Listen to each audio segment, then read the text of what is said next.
Hey guys, welcome to Malt Mariners Whiskey Roads, and this time I am on the Whiskey Road through Sweden. I'm really happy to visit my first Swedish distillery, and I am hosted by Roger Melander, Master Distiller at High Coast Distillery in Sweden.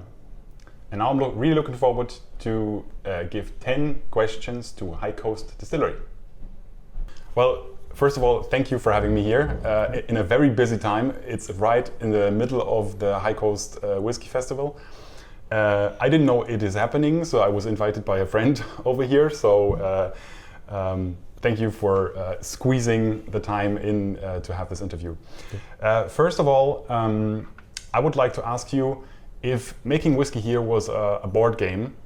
Could you explain the rules to, like, if somebody from Australia or India is watching and has no idea about Swedish whiskey, could you explain maybe your special features about Swedish whiskey? Because we're in Europe, so 3 years old has to be the whiskey and it's in the European surroundings, but Sweden seems to be very special in making whiskey. Yeah, the rules are the same as in the rest of Europe. What we have in the rest of Europe contain, compared to the United Kingdom and Scotland, that we can mature our whiskey in any wooden cask. Yes. So since 1990 it must be oak in Scotland, but we have some chestnut and other trees as well. I got asked before what's special about Swedish whiskey, and I said more than 20 distillers making whiskey in Sweden today. Yeah. And the only common thing is we're rather young, and most of us are managed by people with a lot of passion. Yeah. So there's a lot of different styles of the Swedish whiskies. So it's very diverse, you would say? It is. Yeah. I think, like, one thing that I realized when I came here, it's a beautiful setup, a beautiful distillery and a beautiful visitor center. Obviously, I will show you pictures of that.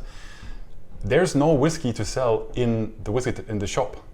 No, they recently changed, so we have the monopoly. So yeah. About 460 stores in Sweden was the only way you can buy alcohol in Sweden.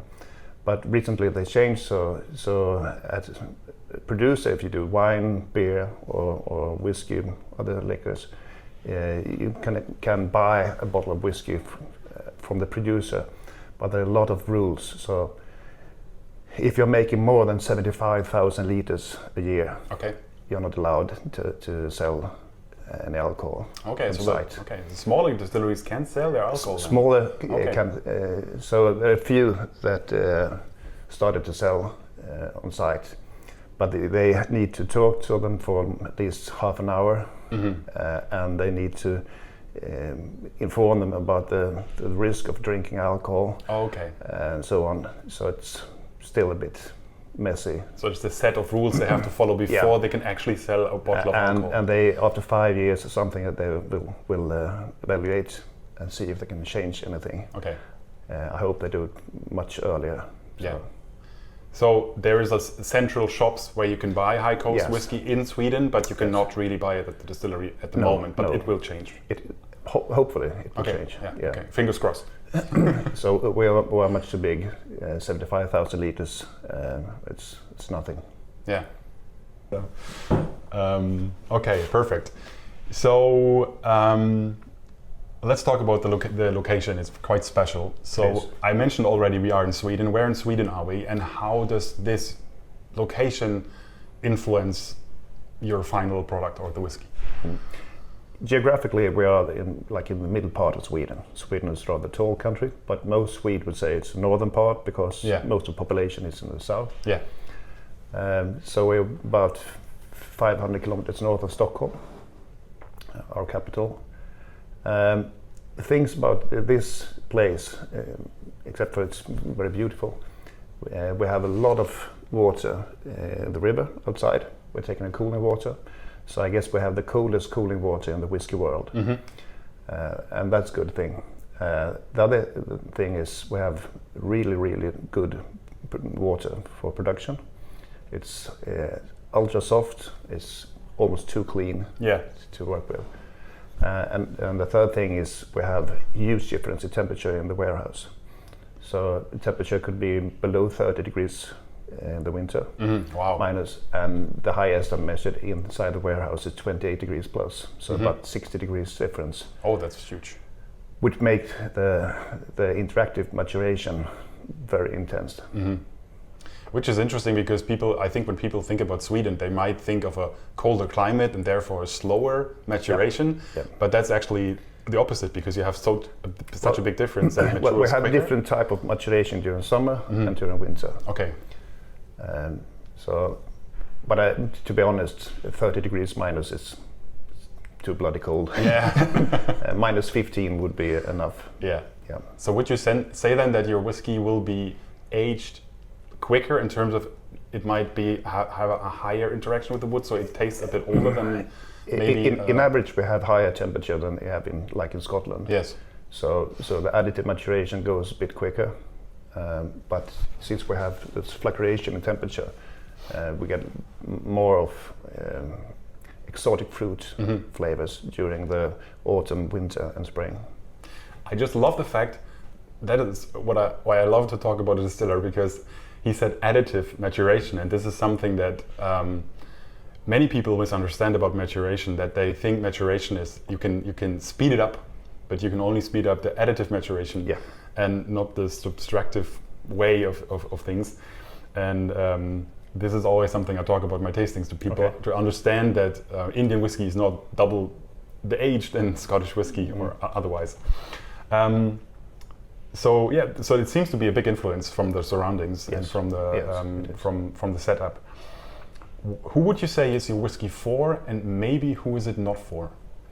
Oh, the thing is, I can only make whiskey that I like myself, and then I hope that other feel the same. Yeah. So we can't make whiskey that we know would sell, but we can't stand for the quality. So yeah. So anyone with a good taste. Yeah. So you try to aim for your taste and hope people have the same or agree? Yes. Yeah. And we, like in the market in Sweden, we look a bit more in the premium segment. Yeah. So they have other whiskey producers that have a bit cheaper whiskey, cheaper and younger whiskey, and we are slightly higher in both price and quality. Okay. Yeah. So what is your taste then? When you say you try to aim for your taste, like your tasting profile. If somebody has never tried High Coast whiskey before, or formerly known as box whiskey, maybe some people might know this whiskey as box whiskey. Now it's called High Coast. How would you describe your profile? How would you describe the whiskey? We do two different main recipes. Yeah. About 80-85% of our production is unpeated. Pilsner, barley, malt from Sweden, and I'm looking a bit more like a Japanese style flavor for that whiskey. Okay. So clean, malty, fruity flavors. And we also do some peated whiskey, and you can't make a peated whiskey without looking at the west coast of Scotland, for instance. But I'm not trying to copy any producer, but we have some peated, and normally it's around 40-45 ppm fennels. Currently we're doing 105, and earlier this spring we did 128 ppm, which I guess is the peatiest malt used in Sweden so far. We do some organic malt as well, organic whiskey. There's no market for organic whiskey today, but the whiskey, the spirit I make today, I will sell in maybe 12-13 years, and who knows what the market wants at that time. So the peated malt, does that come from Scotland? Because it's always a big problem. Mostly from Scotland. We have some from Belgium first, and then mostly Scotland. But I also tried from Germany, but mostly from Scotland. What would you have liked to know when you started making whiskey here? In the very beginning, when we started up the distillery, we did it in the winter time. It was bloody cold. Everything was freezing. So I would have known to not start a new site in the middle of the winter. Otherwise, it would go. I was aiming for some styles of whiskey. I was aiming for having a premium ongoing product with unpeated recipe, but shown in mostly first fill and some second fill bourbon, aged about 12 to 15 years old. That was my goal. Yeah. But we, of course, needed to sell jungle whiskey, because it's blood expensive to produce whiskey. And I'm looking for building up a huge stock so that we in the future can bottle big volumes of old whiskey. Yeah. So we have a bit more than 20,000 casks in the warehouse at the moment. Yeah. Producing 7 days a week, 2 batches a day, so 2.5 ton malts per day. So you're in a full production. We're full production. So it sounds like you're in a healthy status of distillery. Because I was a bit not worried about you guys, but since McMura closed down, which is used to be or is one of the bigger or maybe the biggest, not sure, distillery in Sweden. Well, with both sites they have, the older one and the new one, they had higher capacity than we have. But I guess at the moment we produce more than all the rest in Sweden. Yeah, together. But it's good to hear that you seem to be in a good position. Yes, right now. we are. I'm just looking for bigger volume of especially our brand Berg, that's hugely popular. So you started with a lot of bourbon casks, and so that means you have a deep stock of first bourbon casks then? Some casks I buy, I knew it from before I get them that this will be a whiskey a couple of years or 5-6 years later. But I put most of the spirits in fresh bourbon casks because I can bottle them as they are, and I can blend that whiskey with anything else. Perfect. Yeah. So what would you say is your biggest challenge right now? Well, the thing is, we have done this for almost 15 years now, and I guess we have passed through most of the really hard challenges. So I'm getting a good feeling at the moment that we are just keeping what we're doing. So the biggest challenges are behind you? What have they been maybe? Just if you can name one that might have been something you said, I'm lucky we dodged that, or we're done. Finance is always a problem because even if we have good profit, we always need cash flow. The last warehouse I built last summer, just a year ago, was about 1.8 million euros for an empty building. Yeah. So things cost, and sometimes casks and barrels are bloody expensive. For instance, in this autumn, I had to pay up to $285 for a bourbon cask. Now I'm back to $120. So 1,200. No, $120 today. But in October it was like $285. Jesus. Okay. And big change in. Big change, okay. And before that it was almost around 100. So. Yeah. Okay. So the sixth question, I think you already answered about the size and the output of the whiskey. How is the ownership at the moment organized? Because I read about something about it, but yeah, we are on Nasdaq First North, so we have several thousand of shareholders. But if you take the 3 biggest ones, they almost own about half of the company. Yeah. Especially the votes. So would you say then it's an independently owned company? Yes. Yeah. Yes. Okay. So we can definitely say it's not owned by a big corporation. No, it's not. What are you most proud of? I'm proud of a lot of things. The quality of what we're making, I'm really proud of my staff, the guys in production. I'm proud of a lot of things, actually. Yeah, that sounds good. Yeah. It's good if you can say that, and if you can say I'm proud of a lot of things. Great. If you have to pick one Scotch whiskey distillery to accompany High Coast, if you were a company that owns more than one distillery. So a partner or owned by, or what? You own the distillery, you have to play with, you can play with. Okay, if I own another company in Scotland, That's a good question. I really like some of the new distillers. Noknien, for instance, have some really good new make. Anna Mörken is a nice new make as well.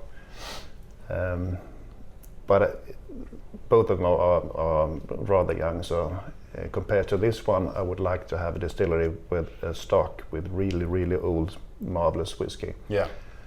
And there aren't many in Scotland today with a lot of old stock. It's a tough one. It's a really tough one. You have time, I can cut.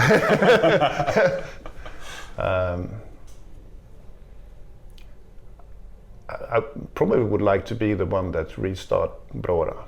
Oh wow, okay. Yeah. Yeah. They don't have any stock of old Brora, but to do something with the style of early 70s of Brora will be a challenge. Yeah.